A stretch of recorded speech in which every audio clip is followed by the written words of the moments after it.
전 세계 인구의 약 1%가 앓고 있는 병입니다. 우리나라에서는 약 30만 명 이상이 이 병을 앓고 있을 것으로 추정되고요. 10대 후반에서 30대 초반 사이 젊은 나이에 주로 발병하여서 급성기 치료를 받아서 회복은 되지만 이후에 장기적인 유지 치료를 통해서 재발을 방지하고 지속적인 기능 호전이 필요해서 꾸준한 치료가 필요한 질환입니다. 이 병은 바로 조현병입니다.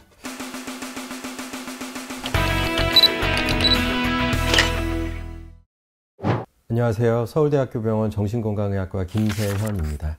조현병이라는 단어를 듣고 사실 그 의미에 대해서 좀 모호하고 이게 도대체 뭘까 궁금해하시는 분들이 많이 보이는데요.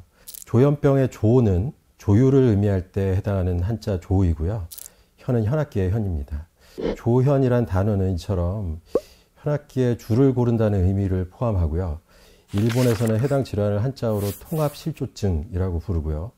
홍콩에서는 생각사 그리고 지각할 때 각을 사용해서 사각실조증이라고도 합니다.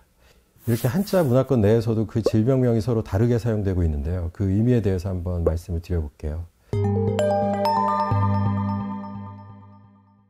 우리는 살면서 보고, 듣고, 냄새 맡고, 맛보는 등 지각체계를 통해서 주변을 받아들입니다. 그 과정에는 다양한 자극들을 받아들이기도 하고요. 또 걸러내기도 하고요.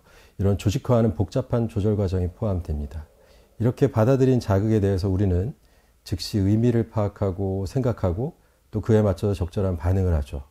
이런 과정은 되게 조직적으로 잘 조절되는 체계로 의식을 구성하고 우리가 세상에서 나와서 외부를 인식하고 사는 데 있어서 매우 중심적인 아주 중요한 기능입니다. 이와 같은 지각 그리고 사고 체계에 이런 세밀한 조율에 문제가 생기는 병이 바로 조현병이 되겠습니다. 조현병에서는 특히 언어성, 말소리로 되는 환청이 가장 많은데요. 평상시에는 정상적으로 작동하는 상황에서는 없던 것들이 이제 증상으로 생긴 상태로 표현하기 때문에 저희들은 없는 것이 생겼다고 해서 양성 증상이라고 합니다. 이런 증상을 경험하고 있는 경우 그 경험하고 있는 당사자 본인은요. 분명히 본인은 그렇게 들었고 그렇게 보았고 그런 상황이 있었다라고 합니다.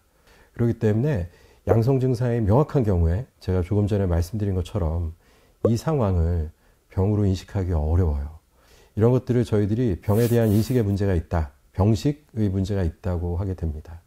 이런 양성 증상 그리고 병식의 문제 외에도 음성 증상이라는 것이 있는데요. 우리는 이제 살면서요, 의지를 가지고 행동하고 자연스럽게 감정 표현을 하고 사람들과 관계를 맺고 이런 것들을 해가요. 이런 것들에 어려움이 생기기도 합니다. 그 밖에 아주 우울한 기분에 빠지기도 하고요. 기분의 불안정성이 동반되기도 하고 강박 증상, 불안 등으로 아주 힘든 그런 증상들을 함께 경험하기도 합니다. 이 발병을 시작되는 시점은 조금 전에 말씀드린 양성 그리고 음성 증상의 본격적인 시작 시점을 이야기하는데요.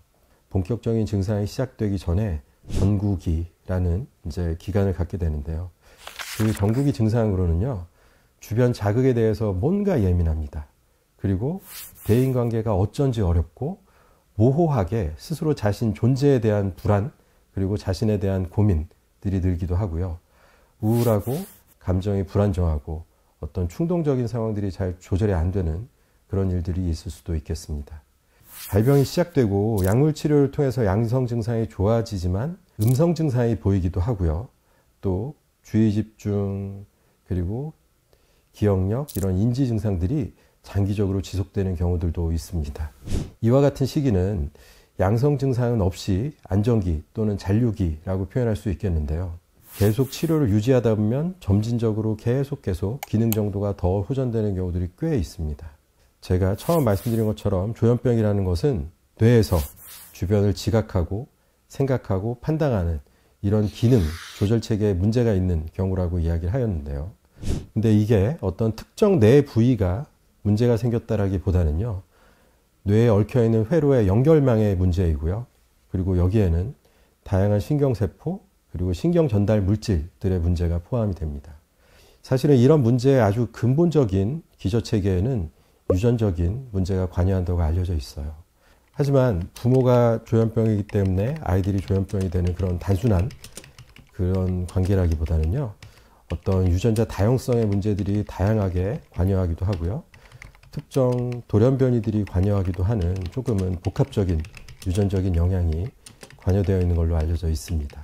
조현병은 이런 뇌 조절 체계의 조율이 안 되는 병이고 그렇기 때문에 이를 조정하는 약물 치료가 반드시 필요합니다.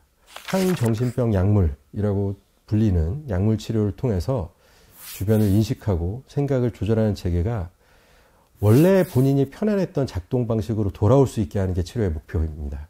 처음 치료를 시작하고 치료 반응이 좋은 경우 빠르면 1, 2주 내에 그리고 대략 한 4에서 6주 정도면 꾸준히 약물을 복용하시면 효과가 나타나서 호전이 시작됩니다.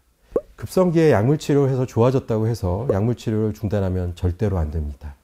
재발이 반복되기 때문에 꾸준한 약물 치료를 통해서 재발을 방지해야 되고요. 계속해서 더 좋아지기 위해서는 꾸준히 치료받는 것이 무엇보다 중요합니다.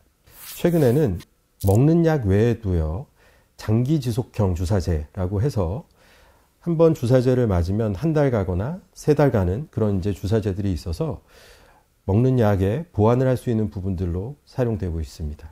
이렇게 열심히 치료를 받아도요, 한 20에서 30% 정도는 잘 낫지 않는 분들이 계세요. 이런 경우에 여러 약제를 병용을 해야 되는 경우들도 있고요. 항정신병 약물 중에서 클로자핀이라는 약을 2차 약제를 사용하기도 하고요. 전기경련요법을 시행하기도 합니다. 이런 다양한 치료법들이 있기 때문에 개별 환자에 맞는 치료들을 체계적으로 저희들이 단계별로 시행하면서 치료를 하게 됩니다. 그 밖에도 기분 증상, 강박 증상, 그리고 충동성 불안 등의 증상을 적극적으로 조절하는 것이 매우 중요합니다. 조현병의 치료는 문제가 되는 증상을 없애는 것만이 아니라요, 고통을 겪고 계신 환자분이 마음이 편안해지고 여유를 찾고 일상생활로 돌아갈 수 있도록 하는 것이 되게 중요합니다. 더 나아가서 환자가 제대로 된 더 나은 삶을 추구하고 궁극적으로 행복해지길 바라는 게 목표예요. 계속 한 발짝 한 발짝 조금씩 더 좋아지시다 보면 더 행복하고 더 좋은 날들이 오게 됩니다.